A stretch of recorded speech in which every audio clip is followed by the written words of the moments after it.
એમાં જે તે સમયે સરકાર દ્વારા કોર્પોરેશન દ્વારા એવું કહેવામાં આવેલું કે ભાઈ તમે રિનોવેટ કરો, તો ઘણા બધા લોકો જેમને સગવડતા છે એમને રિનોવેટ કર્યા છે, ઘણા લોકોને સગવડતા ના હોય એમને રિનોવેટ નથી કરેલા. તો 5 વર્ષથી દર વખતે ચોમાસામાં એવો પ્રશ્ન આવે છે કે મકાન જર્જરિત હોય, પડી જાય, કોઈને જાનહાની થાય, કોઈને લાગી જાય તો જવાબદારી કોની? એકચ્યુઅલી છે ને આ મકાન ક્વાર્ટરો જે છે ને એ ગુજરાત ગૃહ નિર્માણ બોર્ડના છે, કોર્પોરેશનના નથી. તો એમની જવાબદારી ગૃહ નિર્માણ બોર્ડની છે. તો ગૃહ નિર્માણ બોર્ડ દર વખતે કોર્પોરેશનને એવું કે ભાઈ તમે લોકો આને અત્યારે નોટિસ આપો, પાડવા માટેની નોટિસ આપો, રિનોવેશનની નોટિસ આપો, અથવા તમે જે નળ કનેક્શન છે કટ કરી દો, લાઇટ કનેક્શન કટ કરી દો.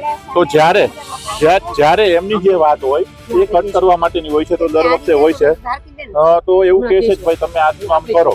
તો આ વખતે એમણે જે કંઈ નળ કનેક્શન ને લાઇટ કનેક્શન કટ કર્યા, તો લોકો એ પરેશાન થઈ રહ્યા છે. પાણી વગરના, પાણી મળવું જરૂરી છે. તો લોકો માટે આજે અમને ફોન આવ્યો કે લોકો એકત્રિત થયા છે, પ્રેસ મીડિયાના મિત્રો પણ છે, અને માનની મેયરશ્રીએ પણ કીધું કે જે કાંઈ પ્રશ્ન હોય તમે જતા આવો, અને જે જરૂર પડે ત્યાં એમને અધિકારીશ્રીઓને બોલાવ્યા છે.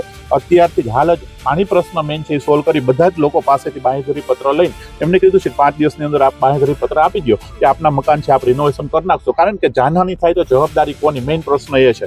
તો બાંહેધરી પત્ર લોકો આપી રહ્યા છે. આજે અત્યારથી જ પાણી ચાલુ કરી રહ્યા છે. પાણી ચાલુ છે અને 5 દિવસમાં બાંહેધરી પત્રક બધાના મળી જશે તો ચાલુ રહેશે. બીજું સાથે સાથે અમે ધારાસભ્યશ્રી, મેયરશ્રી અને અમારે 4 કોર્પોરેટરશ્રી મળી અને સરકારમાં પણ એવી રજૂઆત કરેલી છે કે ભાઈ ગૃહ નિર્માણ બોર્ડ છે આનું રીડેવલપમેન્ટ કરે, અથવા રીડેવલપમેન્ટ ન કરતી હોય તો કોર્પોરેશનને સોંપી દે, તો કોર્પોરેશન પણ એનો રસ્તો કરી રીડેવલપમેન્ટ કરી અને લોકોની સુવિધા જળવાઈ રહે એના માટેની વહેલામાં વહેલી વ્યવસ્થા થાય એવો બધા પ્રયત્ન કરી રહ્યા છે. જર્જરિત આમ તમે પણ જોઈ શકો છો કે 35 થી 40% મકાનો એવા છે તે એકદમ જર્જરિત છે, બરાબર. અને બાકી આ લોકો હજી જો રિનોવેટ કરી લે અને રહેવા લાયક હોય તો કોઈને વાંધો નથી. બીજું સેકન્ડ કે જવાબદારી જે જવાબદારી છે ગુજરાત ગ્રામ ગૃહ નિર્માણ બોર્ડની છે, એ કોર્પોરેશનની નથી. ભારતીબેન મેથા આજે કોર્પોરેટર આવ્યા છે,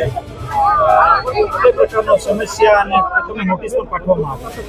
અમારા જર્જરિત મકાન અમુક જે 35% જર્જરિત મકાન છે ને એની અપીલ કરવા ગયા હતા. અમારું લાઇટ પાણી કનેક્શન વાલ ઉપરથી બંધ કરી દીધો. 792 ક્વાર્ટર છે, એ પાણી આ 3 દિવસથી પાણી નથી આપ્યું. અને મેયર સાહેબે અમને ખાતરી આપી હતી કાલે અમે અપીલ કરવા ગયા હતા તો તમારું પાણી કાલ 5 વાગે ચાલુ થઈ જશે. આ 3જો દિવસ થઈ ગયા છે, પછી કાલે નું આવ્યું, આજે પાણી નું આવ્યું.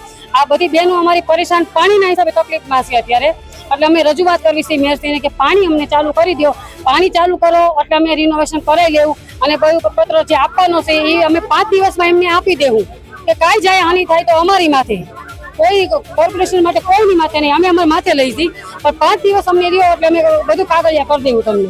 અમે તૈયાર જ છીએ બધી રીતના.